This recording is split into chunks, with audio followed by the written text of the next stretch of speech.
A viewer just recently asked me, would I play a rapid game with the Chessnut Air Plus and record a video?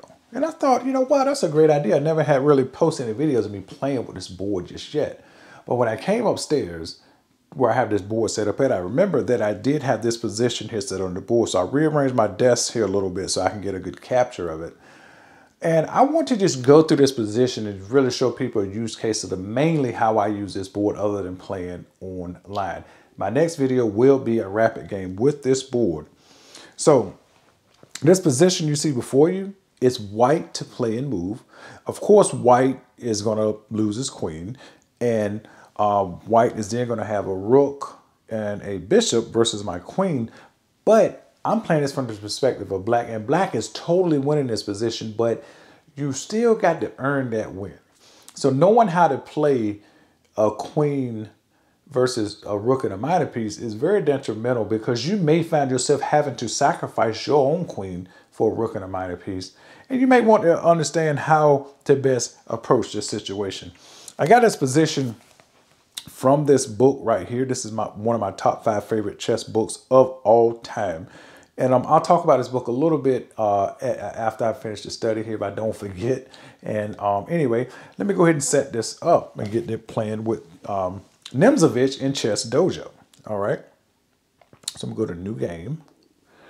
All right. So let me go to edit here, because you want to go in here and flip this around and hit OK to make sure that this is flipped so I can see it from my perspective like I should. Flip this around, and one of the things that I'm not seeing here is, because usually when you let me see something here. Oh, here we go. That's what I'm looking for. No castling from either side. En passant, white to move. And there you have it. Okay, that's what I thought. I didn't see it. I thought it should have been more out here, but it's how you can do the undo and castling is right up top in the little gear icon. Hit OK.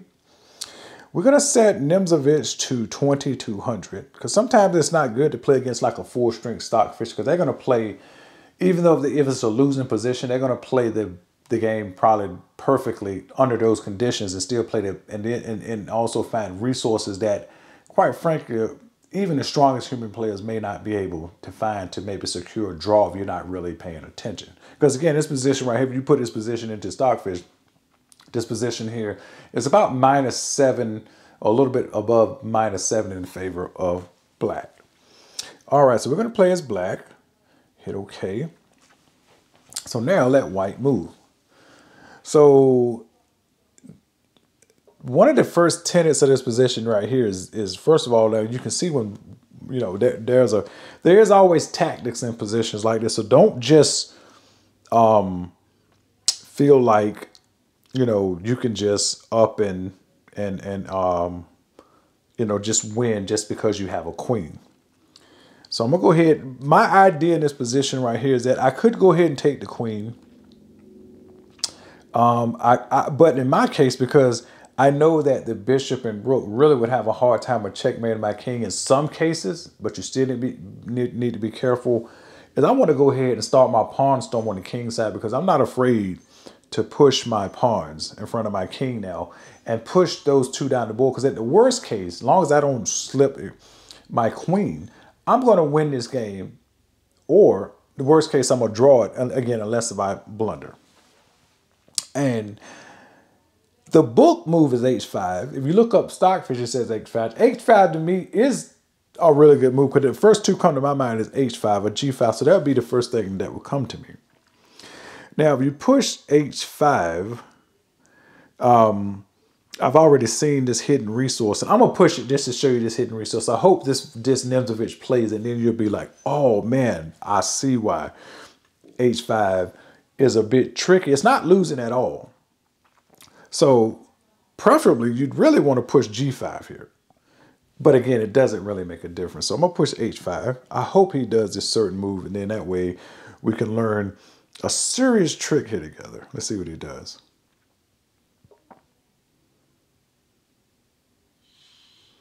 Okay, so he goes bishop to here. Okay, so he wants to threaten a pawn here.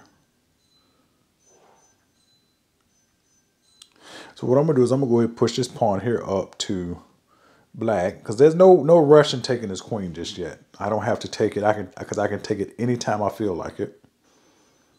There's absolutely no rush at all. Queen takes.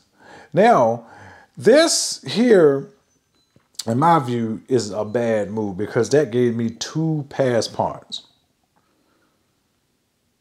And I don't think that that's a good move here.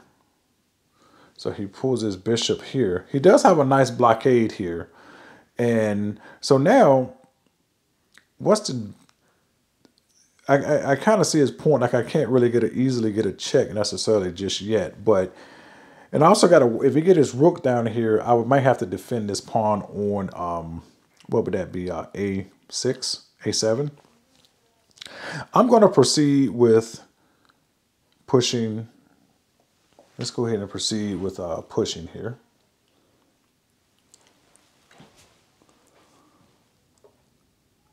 Okay. And one of the resources that white could have had was a checkmating threat.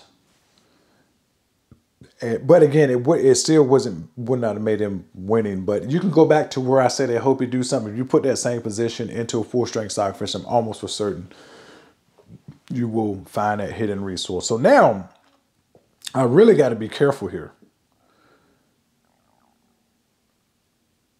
Because if he gets this pawn down here, he could tie me to some defense. For example, if he get that pawn to A6,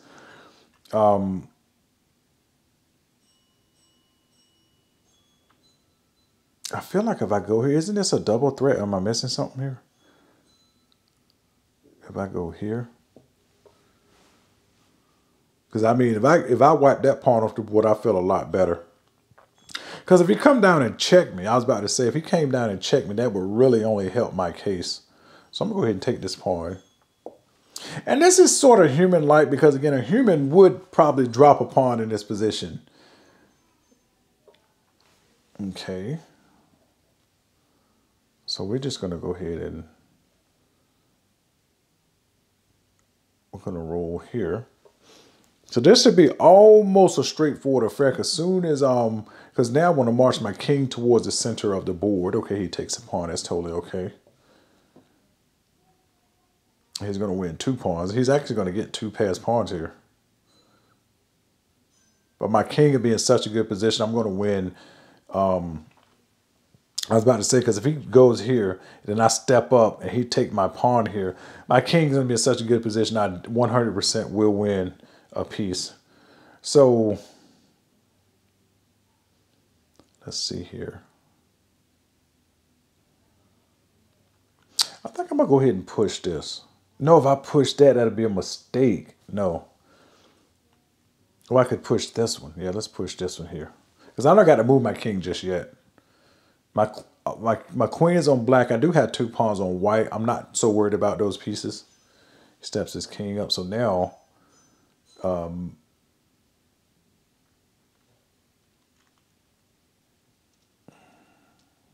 let's go ahead and step this up here.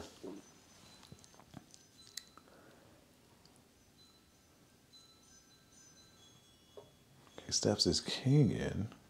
So that's totally okay. Let's go here.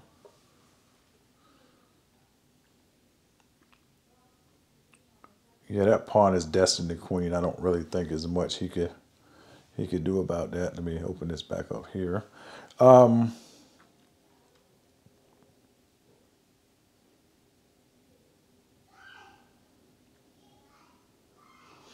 me just for the sake of him getting some. Yeah, I'm gonna go ahead and push. Although this is a bit hairy because again, you think he's going to get his king down here, so he might get some sort of weird checking situation going on here. Oh, I see. That's actually okay.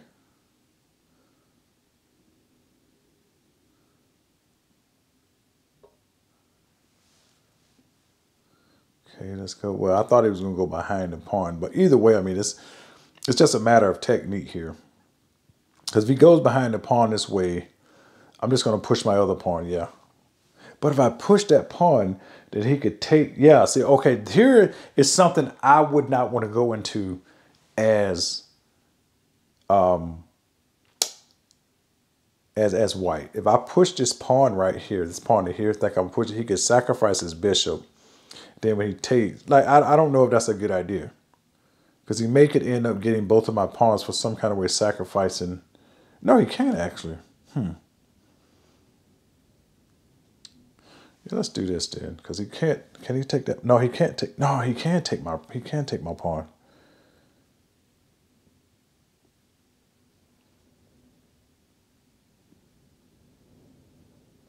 Okay, let's go ahead and check. I feel like I can win his rook some kind of way here. Depending on what he does. Okay. Okay, so I can win this. But no, I don't know if that's a good idea. I could win his, oh yeah. Okay, this will do it. Check. Yeah, this will win here. Because I'm going to take his bishop now. And if I take his bishop, let me make sure here. And then I can just push this pawn. Let's see. Take, push. Yeah, I can do that. Let me take that. He's going to take the pawn. Yeah, and then I push. Yeah. Yeah, he can't stop the, what is that? The E pawn from going. Okay, he takes. Push. And this is why you want to play an engine that's not 100% strength. Because again, you're not going to play against a 3,300 entity in a chess tournament. Okay, so he goes here. Let's go here.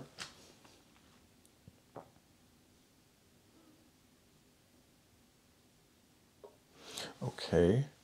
Let me see. He checked me. I'm going to entice him to win my queen. If I go here, I'm going to entice him to win my queen. So if he goes rook to F3, check, I go queen takes, and then push in and get another queen, yeah.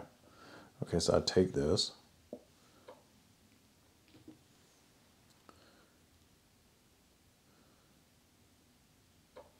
Takes. And then so now I just take this off the board. Set this right here.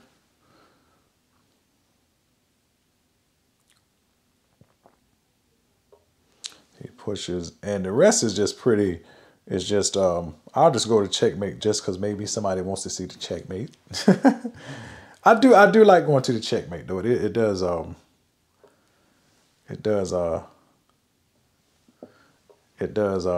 you know,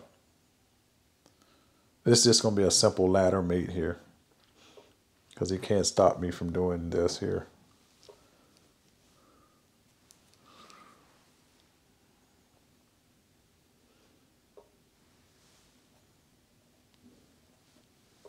Do I got my second queen here? Oh, I did. I still got it in the box over there because I've only been studying positions here. That's okay. I can still use my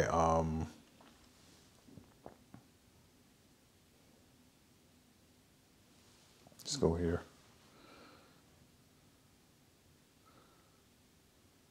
I'll just get a rook. A rook will do the trick. We'll just get a rook here. That'll be good enough. But yeah, let's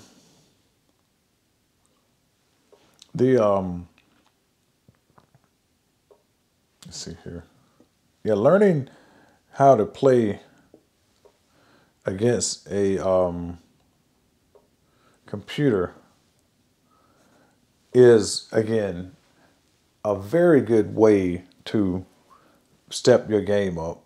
And also, the number one thing that I will say is try to remember, oh, it's a stalemate. Wow, I was talking and stalemated him. There you go. So anyway, that position came from this book right here. Now, this book is absolutely my favorite book, hands down, of all time. No, not favorite. I'll say within my favorite top 5, maybe even top 3, actually. Now, and I'll tell you why. First of all, let's take a look at when this book was first printed, so then you will see why. Let's go here. If you look here, this book was first printed in 1935. And it's been printed several times, 1951, 72, and this right here is a 95 version published by Dover Books. And first of all, not just for the quality of the book, but this book is very high quality. You can bend it, it comes back in place. It doesn't feel like it's cheap. The binding is really good. So anyway, besides that, again, that's not really why it's in my top 5, or top 3 rather. It's that, let me show you what this book has to offer. Let's go to a position here, right? Or not even position, just some notation here. So what is, excuse me, if we even look on this side, what is something you notice here? Other than this descriptive notation, because this was sort of, excuse me, an original reprint. I believe they've reprinted this book in algebraic notation. They have. I'll put a link in the description. What is something you notice about this book?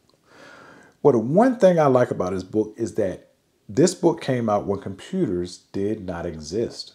So, well, exist as we know them. And there's not like all these lines, all of these, sideways things to look at. And it's something that's distracting from the core point of the book. So if you look at a bunch of older books, and I have a collection of books that was, printed in the 50s, 60s and all that. That's the thing I like about them, is that they're not distracting. They're straight to the point. And because this book here is about the art of sacrifice, every game in here involves a sacrifice, and it's an explanation on what type of sacrifice and what were they going for. And when I read this book, and then one other thing, if you are a self-taught chess player, this is absolutely one of the best chess books right here to use. There's a lot of other chess books out here about sacrificing, which I've read some, and they're good. But the reason why I like this one is because this is just a very, I'll say, a confidence building guide. Again, there's not a whole lot in terms of sidelines and you should have did this, you should have did that. Well, because, when you're playing over the board and you're not playing against, the absolute elite chess players in the world, people are going to make mistakes. So the whole point of this book is not learning, or what I'm trying to say is not learning how to play chess perfectly, but when you can make the best decision to, say, for example, elicit a sacrifice in the position and follow through with that sacrifice to the best of your ability. So this book right here actually took me to the next level. I think I was around 1,600 when I got this book. Just bought this book in around 2001. And my rating in the next like 6 weeks went to like 1850. And this was on Play. I was on Play Chess back then. And even with rapid game, all of my rating points went up between, I'll say, 150 and 250 points, because I started having more confidence in what I was doing. And this book right here is the greatest, in my opinion, the most simplistic but greatest guide to learning how to sacrifice.